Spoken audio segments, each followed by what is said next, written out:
And then the next day, you can all go to the dentist together and get those nasty little cavities drilled right out. Also, question of the reel, but what's your favorite Halloween candy? You'll see mine in the thumbnail coming up. This week's episode was written by the same person as last week's, Chiaki Nagai, so I wonder how's this one gonna open up? Same old, I see. But yeah, for their little party, they were trying to take a head count of who was coming, which, as we'd see by the end of the episode, would amount to just one additional guest, and their name didn't rhyme with Akumi. Anyway, the guest would be Amane's, who she was about to introduce. No, sweet, you wanna invite him and actually get the show's plot moving again? Nah, of course, that would be way too eventful for this show, though at least we did get,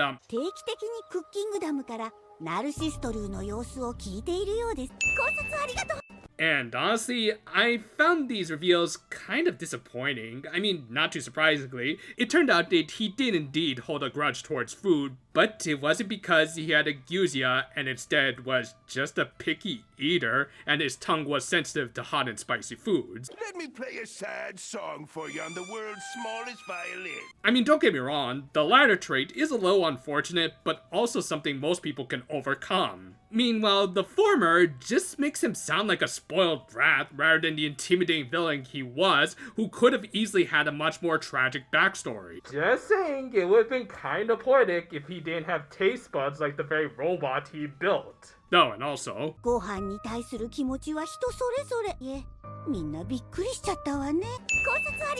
Later, Amane recollected the last thing Mr. Picky Eater had told her back in episode 28, and you know, after that reveal, a punch to the face wouldn't at all be unwarranted. But of course, that wasn't the point of this week's story. Anyway, after the Prince and the Pauper episode said it was okay to eat your dessert first, I guess it only makes sense to treat it as a replacement for breakfast too.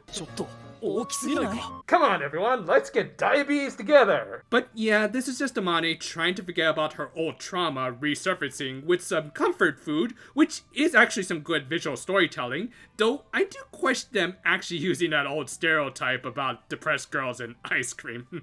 Still, for the most part, they were getting across Amane's distress over Narcissist through just visuals and storytelling pretty well. That is until...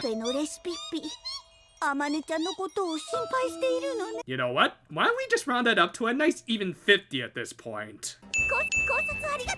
Also, I just realized we haven't seen this obnoxious bowl of calories since the end of Amane's intro arc. So, is it going to add anything new or interesting to really add to her character? And nope. Yeah, not too surprisingly, we got another emo Amane episode that mostly repeated stuff from that aforementioned arc. There's deja vu, there's language processing, there's deja vu. Without addressing the most important matter, but more on that later. Anyway, she kind of rightfully lashed out at the Parfait Fairy when it was clear that she needed some time to herself, but I guess that doesn't make for enough needless melodrama. Later, she went with Rosemary to rent some costumes.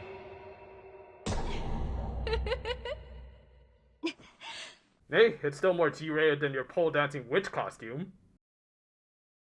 But yeah, one legit positive I'll give this episode was Amane clearly trying to mask her insecurities with ice cream and overcompensating with an angel costume just to make it super extra clear that she had pulled a face turn. It was legit pretty hilarious, and again, some good visual storytelling, as thankfully, the narrator clocked out for the remainder of the episode, so this stare from a concerned Rosemary, and later him assuring Amane that he'd be there for her, actually carried some weight. That night, Amane checked her pendant, I'm guessing to track how many steps she had walked that day. Quick, somebody go buy some LM44 batteries! The next day, everyone put on their costumes, which included Yui as that one snow monster from Sailor Moon, Ron recycling that panda costume, and the Energy Fairies as ghosts, which were,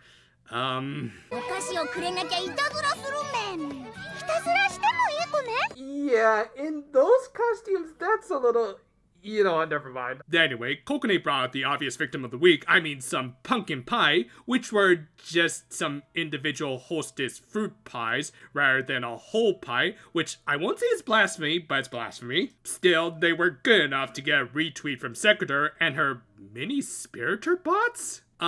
Where the holy hell did those things come from? I mean, I know we've seen them in the opening, but they were never hinted at in the show proper, and are just here now for no reason, and... The answer is don't think about it. Good God, the show does not know how to deal out its exposition properly. But yeah, of course she captured the hostess fruit pie fairy, and didn't bring the mini spiritors with her, so why even introduce them in this episode? From there, she made a monster out of a pastry blender, and the original trio transformed, but not Amane. Yeah, she was unable to transform, seemingly because of her lack of confidence in herself. And to be fair, this was somewhat justified, as recollecting the person who allegedly brainwashed her into being evil would be traumatizing. But, as we keep saying with this show and this character, they really need to give us her backstory at this point. Without that, this show is basically just repeating the original conclusion to Amane's face turn arc. The words of Narcissist haunt her, she doesn't think she's worthy of being a Precure, but the Parfait Fairy and her friends get her out of her stupor. The only real variation was Rosemary providing an uplifting speech, which was genuinely really good, especially this part. 大事なのはその感情に流されないことよ。 But ultimately, this show is still just repeating itself, so a lot of this is being wasted for the same old melodrama. Anyway, Amane got her confidence back and ended the fight that was made up of a lot of very clearly reused animation. With that, the episode ended with the Parfait Fairy being the guest of honor at their little Halloween party, rather than a forgotten childhood friend who again didn't appear in this episode at all. And if it weren't clear enough that we're just repeating episode 18, well, there you go. This was another Amane episode, and really, that's all that can be really said at this point. I mean, again, it's nothing that we haven't already seen a dozen times since the original Gentle/Amane arc. The only kind of new developments were the reveals of Narcissist's background, which, while a little disappointing, were at least something new, and also kind of highlight how much his presence is missed in the show. And as for the actual Halloween aspect, it's kind of like this costume, really, just mostly here for cosplay. Honestly, I really don't want to have to be this negative about an Amane episode, as while I was kind of joking last week, I do see her as more of a proper leader for this team, as she has the basis for the most interesting backstory. However, and in spite of some kind of clever foreshadowing in the last episode where she recollected her misdeeds as Gentle, we really didn't get any new developments. I mean, when you really get down to it, she is the main character with the most ties to the villains of the show, and therefore could flesh them out the most. But because of the show's aggravating refusal to even explain how Amane became Gentle, we're missing a huge piece of the plot that at this point, with only 12 episodes left, I'm not going to hold my breath that we're going to ever get. As a result of it, the bundles really have become an afterthought in this show, as not only did we go a week without them, but now they're just throwing in new elements like the mini spiritors out of nowhere, and they didn't even contribute to this episode. Most of all though, I think they could have done so much more with Narcissist's backstory, rather than just saying that he's a picky eater. Maybe they can still do more with him, and honestly, I still want to see him, if only so that the show can have actual stakes in development again. Because, as is, overall, this episode was a lot like the costumes our protagonists wore. They're cute enough, but are ultimately just window dressing and not really getting to what's really important, be it the spirit of Halloween or the plot of the show. And while it is over a week early, I will still say I hope everyone has a safe and fun Halloween. As I'll likely also be telling my niece, watch the roads and definitely don't eat too much candy, not unless you want to become overly dependent on sugar like your uncle.